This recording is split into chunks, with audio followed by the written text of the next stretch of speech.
Sense and Sensibility by Jane Austen. Chapter 16. Marianne would have thought herself very inexcusable had she been able to sleep at all the first night after parting from Willoughby. She would have been ashamed to look her family in the face the next morning, had she not risen from her bed in more need of repose than when she lay down in it. But the feelings which made such composure a disgrace left her in no danger of incurring it. She was awake the whole night, and she wept the greatest part of it. She got up with a headache, was unable to talk, and unwilling to take any nourishment, giving pain every moment to her mother and sisters, and forbidding all attempt at consolation from either. Her sensibility was potent enough. When breakfast was over, she walked out by herself, and wandered about the village of Allenham, indulging the recollection of past enjoyment, and crying over the present reverse for the chief of the morning. The evening passed off in the equal indulgence of feeling. She played over every favourite song that she had been used to play to Willoughby, every air in which their voices had been oftenest joined, and sat at the instrument gazing on every line of music that he had written out for her, till her heart was so heavy that no farther sadness could be gained, and this nourishment of grief was every day applied. She spent whole hours at the pianoforte, alternately singing and crying, her voice often totally suspended by her tears. In books, too, as well as in music, she courted the misery which a contrast between the past and present was certain of giving. She read nothing but what they had been used to read together. Such violence of affliction indeed could not be supported forever. It sunk within a few days into a calmer melancholy. But these employments to which she daily recurred, her solitary walks and silent meditations, still produced occasional effusions of sorrow as lively as ever. No letter from Willoughby came, and none seemed expected by Marianne. Her mother was surprised, and Elinor again became uneasy. But Mrs. Dashwood could find explanations whenever she wanted them, which at least satisfied herself. "Remember, Elinor," said she, "how very often Sir John fetches our letters himself from the post, and carries them to it. We have already agreed that secrecy may be necessary, and we must acknowledge that it could not be maintained if their correspondence were to pass through Sir John's hands." Elinor could not deny the truth of this, and she tried to find in it a motive sufficient for their silence. But there was one method so direct, so simple, and in her opinion so eligible of knowing the real state of the affair, and of instantly removing all mystery, that she could not help suggesting it to her mother. "Why do you not ask Marianne at once," said she, "whether she is or she is not engaged to Willoughby? From you, her mother, and so kind, so indulgent a mother, the question could not give offence. It would be the natural result of your affection for her. She used to be all unreserve, and to you more especially." "I would not ask such a question for the world. Supposing it possible that they are not engaged, what distress would not such an inquiry inflict? At any rate, it would be most ungenerous. I should never deserve her confidence again, after forcing from her a confession of what is meant at present to be unacknowledged to any one. I know Marianne's heart. I know that she dearly loves me, and that I shall not be the last to whom the affair is made known, when circumstances make the revealment of it eligible. I would not attempt to force the confidence of any one, of a child much less, because a sense of duty would prevent the denial which her wishes might direct." Elinor thought this generosity overstrained, considering her sister's youth, and urged the matter farther, but in vain. Common sense, common care, common prudence, were all sunk in Mrs. Dashwood's romantic delicacy. It was several days before Willoughby's name was mentioned before Marianne by any of her family. Sir John and Mrs. Jennings, indeed, were not so nice.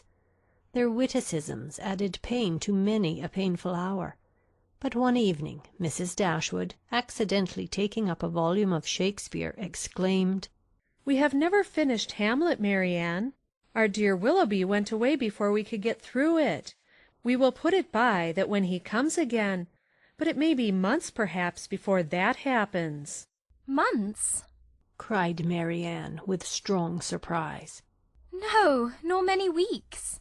Mrs. Dashwood was sorry for what she had said, but it gave Elinor pleasure, as it produced a reply from Marianne so expressive of confidence in Willoughby and knowledge of his intentions. One morning, about a week after his leaving the country, Marianne was prevailed on to join her sisters in their usual walk, instead of wandering away by herself. Hitherto she had carefully avoided every companion in her rambles. If her sisters intended to walk on the downs, she directly stole away towards the lanes. If they talked of the valley, she was as speedy in climbing the hills, and could never be found when the others set off. But at length she was secured by the exertions of Elinor, who greatly disapproved such continual seclusion. They walked along the road through the valley, and chiefly in silence, for Marianne's mind could not be controlled, and Elinor, satisfied with gaining one point, would not then attempt more. Beyond the entrance of the valley, where the country, though still rich, was less wild and more open, a long stretch of the road which they had travelled on first coming to Barton lay before them, and on reaching that point they stopped to look around them and examine a prospect which formed the distance of their view from the cottage, from a spot which they had never happened to reach in any of their walks before. Amongst the objects in the scene they soon discovered an animated one. It was a man on horseback, riding towards them. In a few minutes they could distinguish him to be a gentleman, and in a moment afterwards Marianne rapturously exclaimed, "It is he! It is indeed! I know it is!" and was hastening to meet him when Elinor cried out, "Indeed, Marianne, I think you are mistaken. It is not Willoughby. The person is not tall enough for him, and has not his air." "He has! He has!" cried Marianne. "I am sure he has. His air, his coat, his horse. I knew how soon he would come." She walked eagerly on as she spoke, and Elinor, to screen Marianne from particularity, as she felt almost certain of its not being Willoughby, quickened her pace and kept up with her. They were soon within 30 yards of the gentleman. Marianne looked again. Her heart sunk within her, and abruptly turning round, she was hurrying back, when the voices of both her sisters were raised to detain her. A third, almost as well known as Willoughby's, joined them in begging her to stop, and she turned round with surprise to see and welcome Edward Ferrars. He was the only person in the world who could at that moment be forgiven for not being Willoughby, the only one who could have gained a smile from her, but she dispersed her tears to smile on him, and in her sister's happiness forgot for a time her own disappointment. He dismounted, and giving his horse to his servant, walked back with them to Barton, whither he was purposely coming to visit them. He was welcomed by them all with great cordiality, but especially by Marianne, who showed more warmth of regard in her reception of him than even Elinor herself.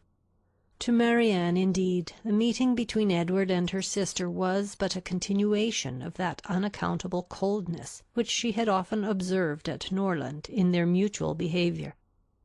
On Edward's side, more particularly, there was a deficiency of all that a lover ought to look and say on such an occasion. He was confused, seemed scarcely sensible of pleasure in seeing them, looked neither rapturous nor gay, said little but what was forced from him by questions, and distinguished Elinor by no mark of affection. Marianne saw and listened with increasing surprise. She began almost to feel a dislike of Edward, and it ended, as every feeling must end with her, by carrying back her thoughts to Willoughby, whose manners formed a contrast sufficiently striking to those of his brother-elect. After a short silence which succeeded the first surprise and inquiries of meeting, Marianne asked Edward if he came directly from London. No, he had been in Devonshire a fortnight. A fortnight?